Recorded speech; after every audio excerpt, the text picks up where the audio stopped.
Kuthiwa themba ke izindlebe khona uzokuzwa. uMthandeni sekhipha isimemezelo ke siphuthuma einkundleni zokuxhumana ke lapha ke esho ngokusobala ke ukuthi ke nge-30 ke zikaNovember uyawuvala ke unyaka Team Thaqa uzovala izwe ngealbum ke azoyidedela. Ukhiphe lolu suku ke njengosuku ke okuyilona ke lwealbum yakhe ke ezophuma ke iphelele. Sikhumbule ke ukhiphe ke ingoma ezimbili ke lapha ke ishepisa ejezini kanjalo ke negush. Uthi ke iyeza ke ulozo ke lwealbum oluzovala izwe Thaqa.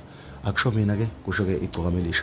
Bafethu ake ngiqala ngibikele nabaqala ukujoina kuleli khasi ke sisanoma bafethu ke ningakhohlwa ukucindezela ibutton ka subscribe mpindeni like lama video ke enginenzela wona. Webafethu ke nasi ke isimemezelo ke lapha ke sesibhalo uMthandeni ke lapha ke umfoko amanqele ke lapha ke ethi album ke elindwe ke umhlaba wonke ke uthi ke iyezina kanjani ke nge-30 ke zika November uthi ke izolivala ke Thaqa ke izwe ke lapha ke njengoba ke kusho lona ke iGcokama ke lapha ke asazi ke bafethu ke ukuthi ke impela ke kuyobe kunjani ke ngaleso sikhathi ke njengoba ke sibonile bafethu ke ekhipha ke ingoma embili ke lapha ke igushi ke kanjalo neshepisa ejezini ke lapha ke hey ya trend ingoma namanje isa trenda namanje isahlele kuma trending song yenza imlando nemlando endaweni eziningi za online ehlukahlukene iwenza umlando ka Spotify yawenza umlando ka YouTube yawenza umlando nakwamanye ama online akhona ke lapha ke nakho sephinda thembisa ukuthi ke izwe uzoluvala Thaqa ngalomsebenzi ke azokhipha bafethu.